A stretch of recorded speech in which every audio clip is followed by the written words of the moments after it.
இதை நான் ஏன் இப்படி சொல்றேன்னா, என்னை இப்போ பெரம்பூர் தொகுதி எம்எல்ஏன்னு தான் சொல்லுவாங்க. பட் ஆனால் எலெக்ஷன் கமிஷனோட அந்த சட்ட விதிகளுக்கு மட்டும்தான் அப்படி. ஆனா என்னை பொறுத்த வரைக்கும், தமிழ்நாட்டை பொறுத்த வரைக்கும், தமிழ்நாட்டுக்கு எப்படி திருச்சி ஒரு இதயம் மாறியோ, அந்த மாதிரி என்னோட இதயத்துக்கு திருச்சி கிழக்கு தொகுதி மக்களும் ரொம்ப ரொம்ப ரொம்ப க்ளோஸ் தான்.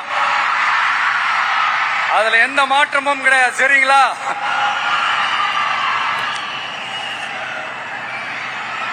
ஆட்சிக்கு சில வாரங்கள் கூட ஆகல. 6 மாசம் அமைதியா இருப்போம்னு சொன்னவங்க எல்லாம் 6 நாள் கூட அமைதியா இருக்க முடியல. ஆட்சிக்கு அரை மணி நேரத்திலே ஆரம்பிச்சிட்டாங்க. பாவம், ஒரு கல்யாண வீட்டுல எல்லாம் போய் புலம்பிட்டு இருக்காங்க. நான் சொன்னதெல்லாம் நடக்குதா? 1 by 1 எல்லா புலம்பல்ஸும். அது மாதிரி இத்தனை வருஷமா மாத்தி மாத்தி உங்களை ஏமாத்திக்கிட்டு இருந்த இந்த 2 பேரையும் வேண்டாம்னு சொல்லி ஒதுக்கிட்டு உங்களுக்காக உண்மையா உழைக்க வந்த உங்க விஜய, உங்க அண்ணன, உங்க தம்பிய முதல் அமைச்சரா இல்ல முதல் சேவகனா ஆக்கியிருக்கிறீங்க. தலை வணங்கி ஒட்டுமொத்த தமிழக மக்களுக்கும் இந்த நேரத்தில் என்னுடைய நன்றியை தெரிவிச்சுக்கிறேன். இந்த நேரத்தில் எங்களுக்கு ஆதரவு தெரிவிச்ச அத்தனை இயக்கங்களுக்கும், அத்தனை இயக்கத்தின் தலைவர்களுக்கும் மீண்டும் என்னுடைய நன்றியை தெரிவிச்சுக்கிறேன்.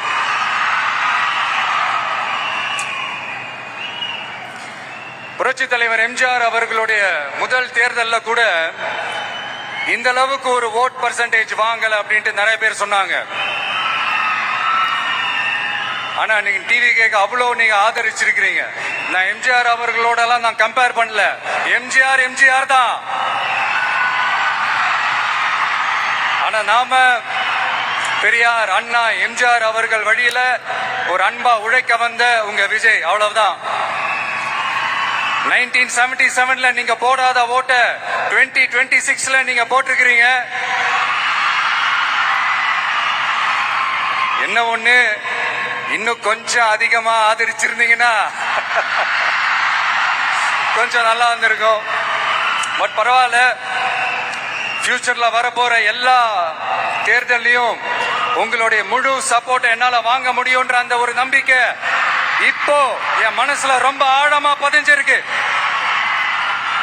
ஏன்னா நீங்க அமைச்சு கொடுத்திருக்கிற இந்த ஆட்சியில எல்லா நன்மைகளையும் நீங்க கண்கூடா பார்க்க தான் போறீங்க அப்படின்ற அந்த கான்பிடன்ஸும் இப்ப என் மனசுல ரொம்ப ஆழமா பதிஞ்சிருக்கு.